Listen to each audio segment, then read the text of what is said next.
Welcome back. And now for your regional headlines. The Caribbean Development Bank, the CDB Board of Directors, has approved a grant of US $3.5 million to pay Haiti's catastrophe risk insurance premium for the coming year.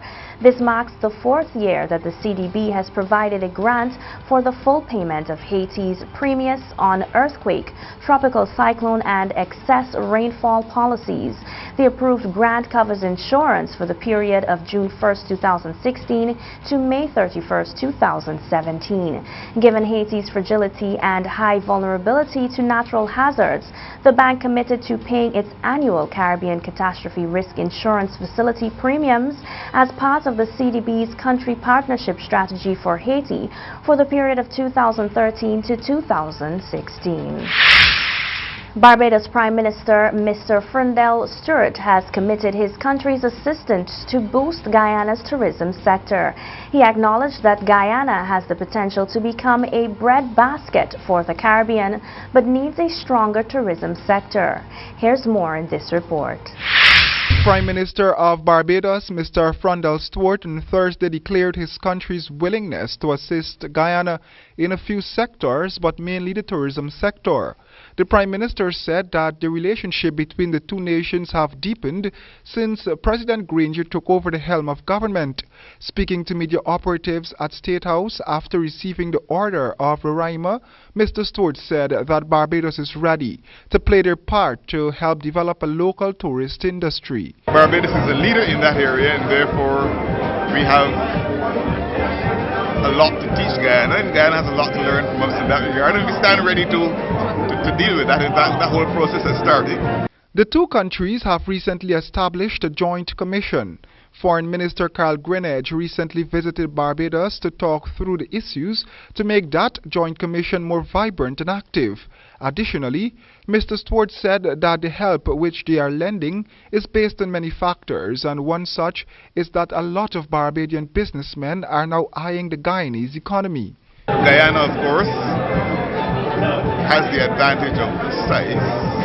Barbados is just a little speck of earth when compared with Guyana, and therefore Barbadian businessmen have been focusing their attention on opportunities in Guyana. We have one businessman, for example, who has a very large investment here already. Mr. Stewart is assuring that the relationship between Guyana and Barbados would grow stronger over time. The committed regionalist said he does not envision a CARICOM future without the factor of Guyana in the equation. So, I can't dare say or do anything hostile to Guyana in Barbados because the diaspora there is sufficiently large that they'll perhaps chase me out.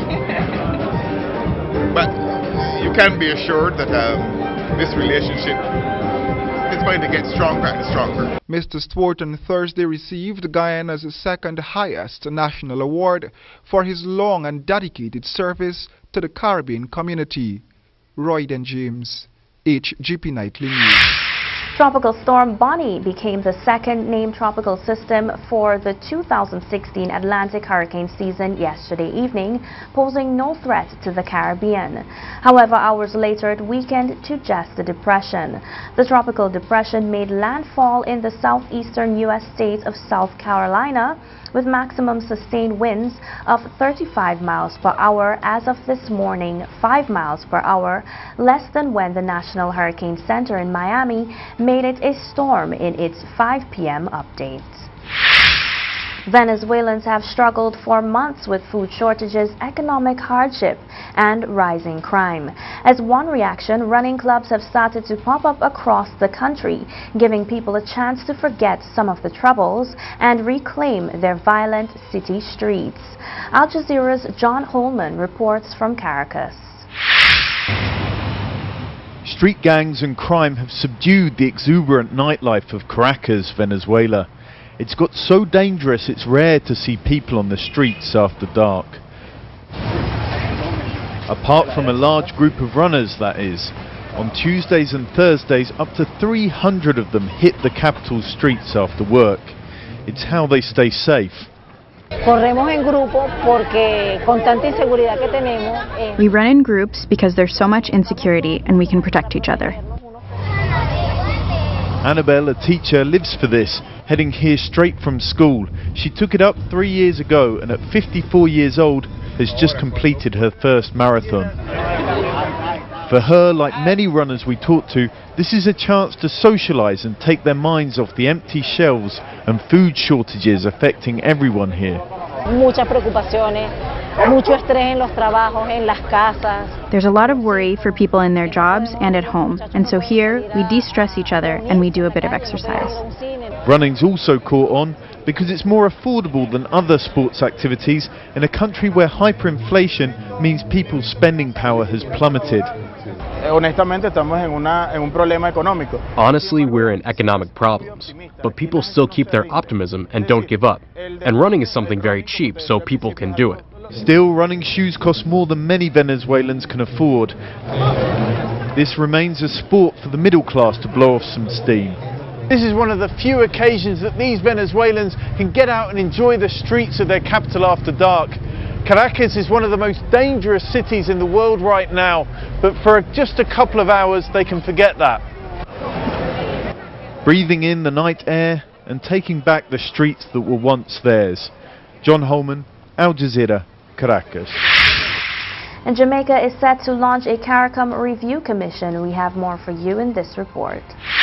Jamaica's Prime Minister Andrew Holness has announced plans to appoint a CARICOM review commission. Mr. Holness says the move is aimed at positioning the country to take full advantage of benefits under the regional body. He says, quote, "I think the time has come for Jamaica to fully assess the benefits, opportunities and the challenges of CARICOM and to assert ourselves in such a way that Jamaica gets the benefit of CARICOM. We may not be able to compete because of the cost of energy, but we must be able to compete because we have a better tasting product, because our products are packaged better, and we have tailored a product that meets the needs of the consumer." Prime Minister Andrew Holness adds that the Jamaican government will become even more assertive in how it ensures that local entrepreneurs are able to access the common markets of CARICOM. He is encouraging Jamaican businesses to think of CARICOM as their market and to take advantage of the opportunities in the CARICOM Single Market and Economy CSME by doing away with the excuse that they are unable to compete due to a lack of efficiency.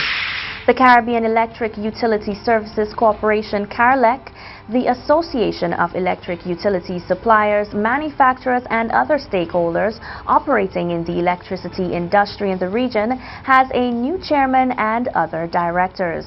Grenada Electricity Services Limited Chief Executive Officer Colin Cover to serve as chairman of the CARELEC board for the 2016 to 2018 term at CARELEC's recent 28th annual general meeting in Grand Cayman. Those were your regional headlines. Stay with us for your world news.